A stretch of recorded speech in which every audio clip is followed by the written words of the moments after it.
The COVID-19 vaccine help protect them. COVID-19 vaccines can help keep children safe from severe illness and potential long-term effects of the virus. Millions of children in Canada and around the world have already been safely vaccinated. Help protect your child. Book their appointment at canada.ca/COVID-vaccine. A message from the Government of Canada.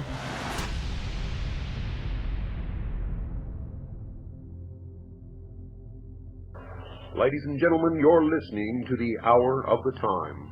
This is the only hour that ever was or ever will be. For during this hour, you will decide your future and thus our collective futures.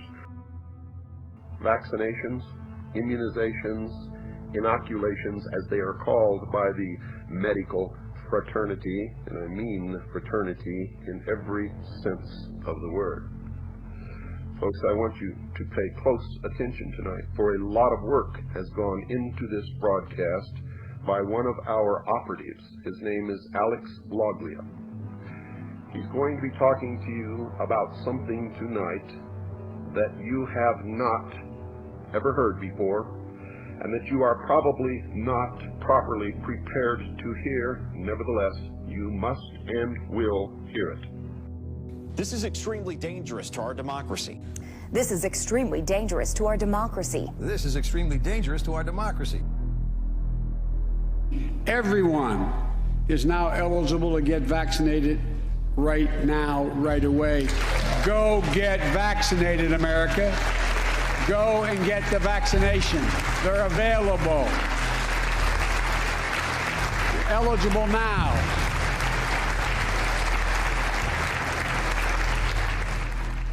I want to warn you in advance, folks, that tonight I am going to do a lot of reading.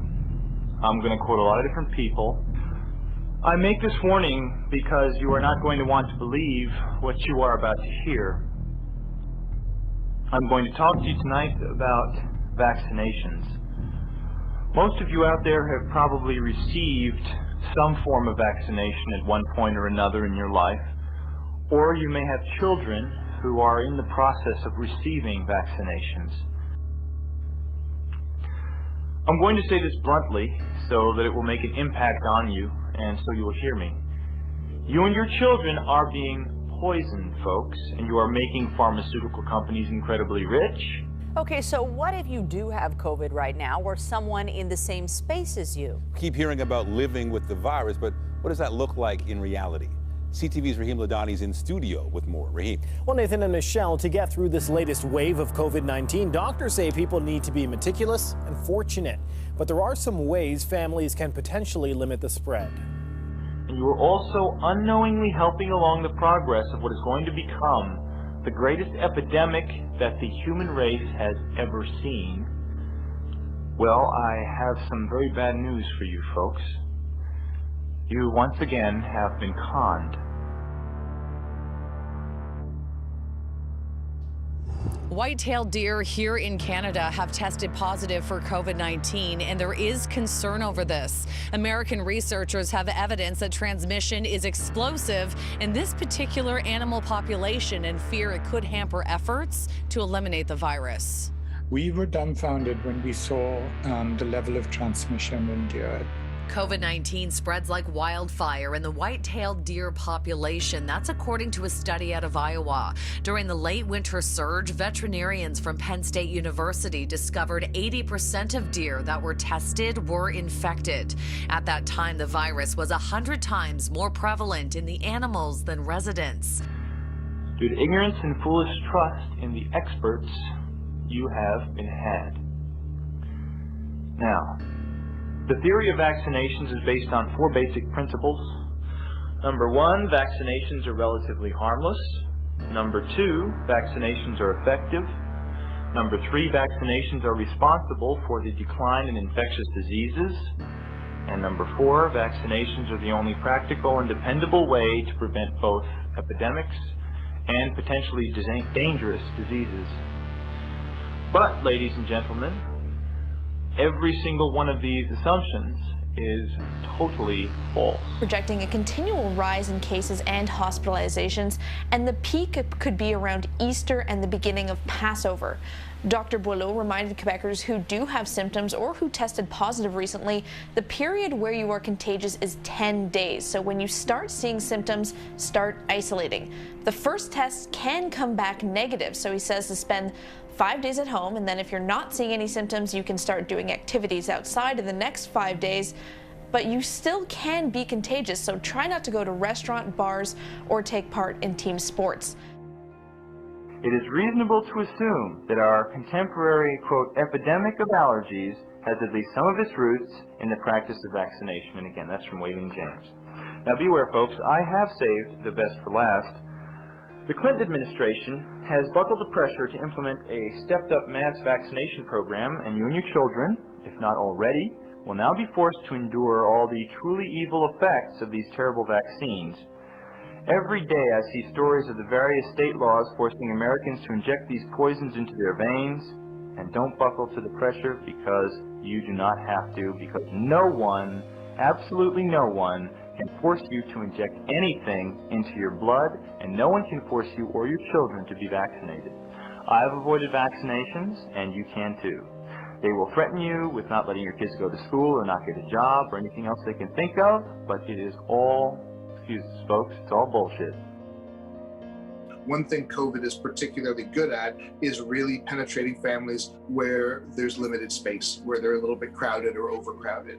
And so that, for many people, is something they can't get away from. A common reality, adding to pandemic frustration and fatigue. Dr. Furness is also advising kids to wear an N95 mask. However, he says if your child is 5 and under and they cannot wear one that is well fitted, to consider pulling them out of the classroom for the next few weeks. To try and limit the spread, health experts suggest if someone in your home contracts the virus and you have the space, isolate them in a single room and bathroom. Install a HEPA filter, close the air vents, put towels under the doors to stop air movement to the rest of the house, and open windows in each room to allow fresh air to circulate. There is no such thing as immunization, but we sell it under that name. If we could by any means build up a natural resistance to disease through these artificial means, I would applaud it to the echo, but we cannot do it. The body has its own methods of defense. These defense methods depend on the vitality of the body at the time.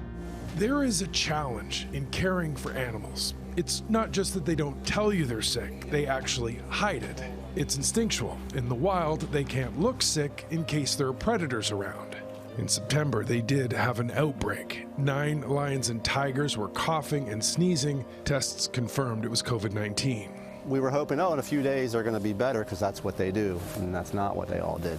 3 animals were severely sick. One we actually thought we talked about euthanasia at one point due to renal failure. Now, there have been deaths at some zoos from the coronavirus. Last month, the Lincoln Zoo in Nebraska lost 3 rare snow leopards. According to the association that represents Canadian zoos, its members are eager to get the vaccine, but to this point, there have been no cases. We're very fortunate in Canada thus far, knock on wood, but I know that they're all chomping at the bit. The Washington Zoo hopes to complete its vaccination program by the end of January. For the most part, it hasn't been as hard as one might expect. A lot of the animals have been trained to accept needles in return for treats. Some of them get frozen juice treats. It might, in the case of our giant pandas, they get honey water. Now, the Washington Zoo's also going to be holding a vaccination session next week for humans, something that, compared to animals, has so far been a bigger challenge. Mike Armstrong, Global News, Washington. I'm going to read you a paragraph from page 295 of my book, Behold a Pale Horse. This paragraph comes from the plan, part of the ancient plan, to conquer the world and establish a one-world totalitarian socialist government. I quote, "But you yourselves perfectly well know that to produce the possibility of the expression of such wishes by all the nations, it is indispensable to trouble in all countries the people's relations with their governments so as to utterly exhaust humanity with dissensions, hatred, struggle, envy, and even by the use of torture, by starvation, by the inoculation of diseases, by want, so that the cattle see no other issue than to take refuge in our complete sovereignty in money and in all else, unquote. Good night, folks, and God bless you all.